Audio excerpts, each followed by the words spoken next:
Margot walks towards Richie, and we could state that both are greatly defined by the clothes they wear. Margot with her hair clip and fur coat, and Richie with his 70s style sunglasses and tennis sweatband. This material synecdoche, or representational use of objects such as clothing, possessions, physical appearance, locations, and so on, is ubiquitous in Wes Anderson's work. Uniforms. Most of Anderson's characters wear a sort of uniform, which means that they wear the same clothes every day, have very particular physical traits, are the owners of certain typical objects which are always in their neighborhood, and often use these objects as a sort of disguise or costume to deliberately define themselves. His consistent use of the uniform proves that Anderson pays a lot of attention to this kind of characterization.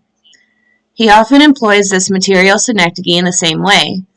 For example, it becomes more clear that Richie, when ridding himself of his beard, long hair, 70s glasses, and headband, tries to get rid of things that have been defining him for years, and that he is now ready for a new start.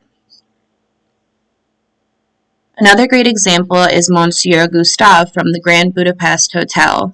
His concierge uniform is truly immaculate. It's simple and clean, but its perfect tailoring and deep purple hue make it truly gorgeous. Gustave clearly takes immense pride in his uniform. It gives him agency. When he wears the uniform, he represents something, and he has a true identity. Beyond that of merely Gustave, in the uniform he becomes the Gustave, legendary concierge and the face of the Grand Budapest brand. He means something, and this is perhaps why he takes such pride in being immaculately turned out. The deep purple also gives him an air of regality, coupled with a resemblance to the military uniform with its rigidity and formality, and Gustave clearly adheres to the unspoken rules of the concierge with extreme discipline. Anderson explains, quote, "In animated movies or live action, the costumes often tell you a lot about the characters, and they're another opportunity to invent something that might be entertaining to the audience or might give something to the movie. The costumes interest me as much as the sets, as much as the music. You spend 81 minutes watching a film, and these clothes are a big part of what you see in the frame." Unquote. Personal effects. These objects show us as the audience the whole personality of a character, or the meaning of a situation by focusing on and emphasizing one particular object. Anderson's characters and the objects they love are not merely decorative references, but also incarnations of passion, markers of identity. Characterization is thus created through the synecdoche. This method is so important to Anderson that most of the objects used in his films are made from scratch, like the stolen library books Susie carries around in her suitcase. These 6 books were a major role in representing who Susie is. Throughout the film, she reads excerpts from some of the books, but the books are actually fake. They are props written by Anderson himself. And his care for these object details is further shown by the huge credit given to the book jacket designers at the end of the film.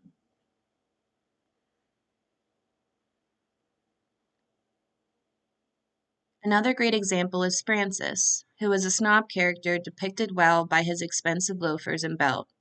His possessions are so much a part of who he is that when one of his loafers is stolen, instead of dare take off his other expensive loafer, he walks around like a fool with 2 mismatched shoes. At the end of the film, however, he gives up his belt and general attachment to his expensive possessions.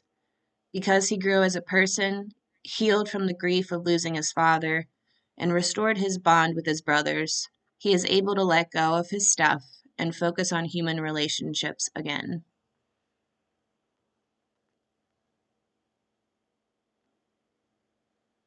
Injuries. To hone in on more physical features that define the characters' personalities, injuries are a recurring theme in Anderson's films. It can be said that Anderson uses mutilation often as the physical symbol of a psychological state of self-accusation and self-laceration.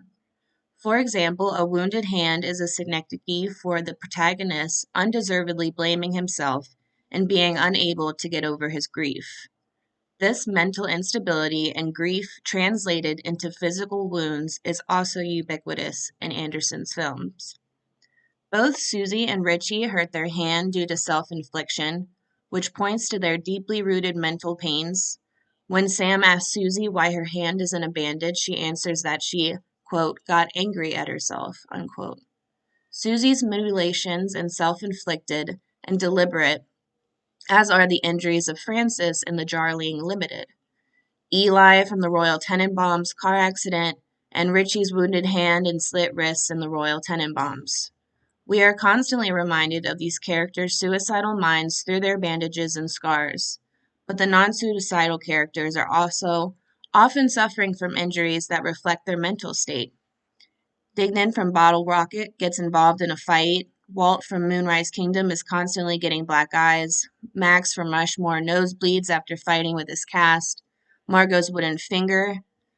Alistair Hennessy from Life Aquatic is running around with a bandage around his waist after being attacked by pirates, and so on.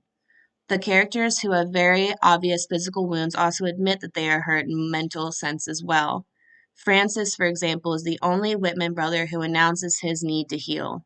When someone asks Francis, "What happened to your face?" he answers, "I smashed into a hill on purpose on my motorcycle." This half-hearted suicide attempt, which was more of a cry for help, left his face near unrecognizably wrapped up with bandages. For Wes Anderson, characterization of his subjects begins at the surface level, and the surface must act as a self-conscious image. As viewers, he invites us to interpret these images and translate them into characteristic traits. It is clever, and it is always visually stunning. Are you Monsieur Gustave of the Grand Budapest Hotel in Naples, Bart? Uh-huh. Switch with me.